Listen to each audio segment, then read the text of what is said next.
before you scroll, before the notifications hit, before the world pulls you in 1,000 directions. Just breathe, because this morning, it's not just another sunrise.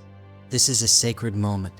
And Psalm 5 was written for mornings like this, that there's a hush in the moments just before dawn, a fragile stillness that feels almost sacred.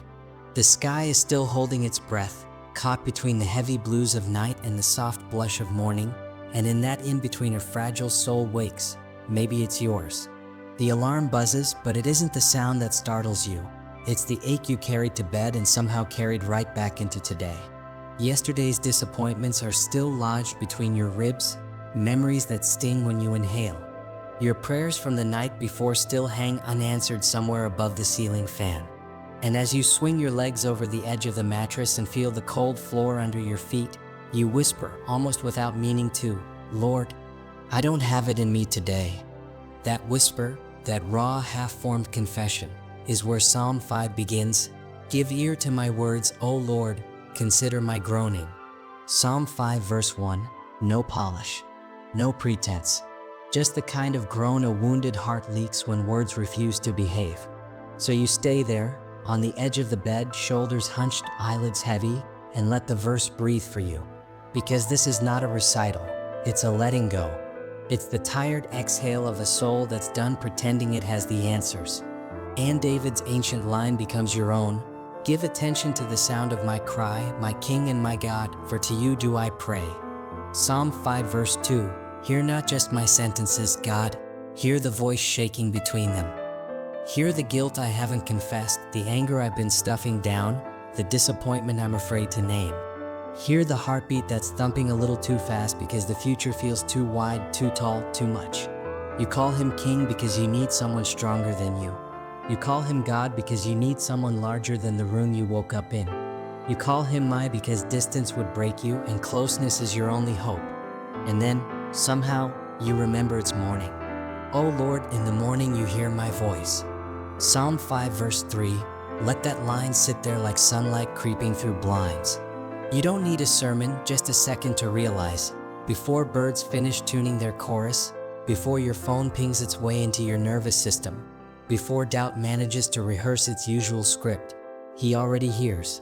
The God of galaxies is listening for the frail crack in your voice. He is not a distant deity scanning for perfect diction. He catches broken vowels and the sigh between sentences. In the morning I prepare a sacrifice for you and watch. Psalm 5 verse 3. And maybe that sacrifice is simply this. You unfiltered. You still in pajamas, hair tangled, face swollen from sleep. No Instagram filter, no Sunday best. Just the beating, unfinished self you wish you could hide. Stay with that word watch. Prayer isn't a perfunctory email to heaven.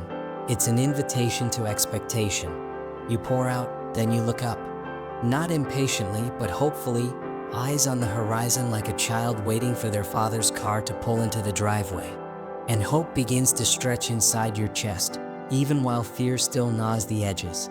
Because faith isn't denial, it's defiant trust in the middle of uncertainty. Yet David doesn't skip the hard parts, and neither should you. He names the darkness. For you are not a God who delights in wickedness. Evil may not dwell with you. You destroy those who speak lies. Psalm 5 verses 4 to 6. You hear that and immediately think of the voices lying to you. Voices that say you're behind, you're alone, you're unloved, you're too late. Lies can be louder than traffic and more toxic than pollution. So you name them one by one under your breath. The lie of inadequacy, the lie that yesterday's failure defines today's worth, the lie that your prayers evaporate unanswered. And you set them before the God who obliterates deception by the sheer force of truth. Now comes the pivot, the sacred turn from survival to surrender. But I, through the abundance of your steadfast love, will enter your house. Psalm 5 verse 7, not by your resume, not by yesterday's spiritual scorecard, but by the stubborn mercy of a God who keeps inviting you to his table. Picture it, the front door of grace creaking open at dawn, and you, wrapped in doubts and morning breath, tiptoeing in, barefoot and blinking. You enter not because you feel holy, but because he is. And immediately your shoulders drop because the room smells of welcome. The floorboards echo with every prodigal who ever came limping home. And there in that house, the rules are rewritten. Shame checks its coat at the door, fear takes a knee, and love sets the table. So you bow, not in grim religious duty, but in a reverent sigh that says, finally, home. I will bow down toward your holy temple in the fear of you. Psalm 5 verse 7, reverence is not terror, it's awe that steadies trembling hands. You realize the one who could crush you chooses instead to cradle you. And humility rises like incense, slow, fragrant, purifying. Your wounds are still real, but they're no longer the loudest thing in the room. Then you pray the most honest line a wanderer can pray, lead me, O Lord, in your righteousness, make your way straight before me. Psalm 5 verse 8, because today's path looks like a maze. There are emails to answer, relationships to mend, doctor appointments looming, tuition due, deadlines whispering threats. You don't need a map of the next 10 years, you need light for the next 3 feet. So you place your raw heart in his palm and ask for straightness, clarity where confusion has been breeding, wisdom where impulsivity wants to wreck things, peace where panic keeps rehearsing worst-case scenarios. David circles back to the poison of deceit. There is no truth in their mouth. Their throat is an open grave. Psalm 5 verse 9. And you think of the world waiting outside, curated news feeds, empty compliments, conversations that spin half-truths like cotton candy. You think of your own tongue too, how quickly sarcasm sneaks in, how gossip dresses like concern, how complaint masquerades as honesty. So you pause, swallow, let conviction settle. Lord, guard my mouth today. May the first words that leave my lips taste like heaven, not hell. Then the crescendo begins to build, gentle at first, then rising like a gospel choir channeling thunder. But let all who take refuge in you rejoice. Let them ever sing for joy, spread your protection over them. Psalm 5 verse 11, refuge, that's the word you've been chasing since dawn. Not escape, refuge. A fortress that travels with you, on the subway, in the boardroom, at the kitchen sink. And joy isn't giddiness, it's oxygen for a gasping spirit. He spreads protection, not a thin umbrella, but a dome of unwavering favor. Finally, the benediction of dawn, for you bless the righteous. O Lord, you cover them with favor as with a shield. Psalm 5 verse 12, and right there, hope explodes like sunrise, color spilling across the canvas of your chest. Favor, not fickle luck. A shield, not fragile glass, wraps around you front and back, visible and invisible. Shame tries to slip through, but it ricochets off mercy. Fear hurls its darts, but they snap against the metal of divine delight. You are not stepping into an ordinary Wednesday, you are walking into a battlefield already declared one. So now stand. Feel the floor steady beneath you. Let silence be your final amen before the day begins to chatter. Inhale, slow and intentional, like you're sipping the fragrance of heaven. Exhale, longer, as if releasing every worry that threatened to hijack your morning. Stretch your arms as though you're widening the doorway of your chest for courage to walk through.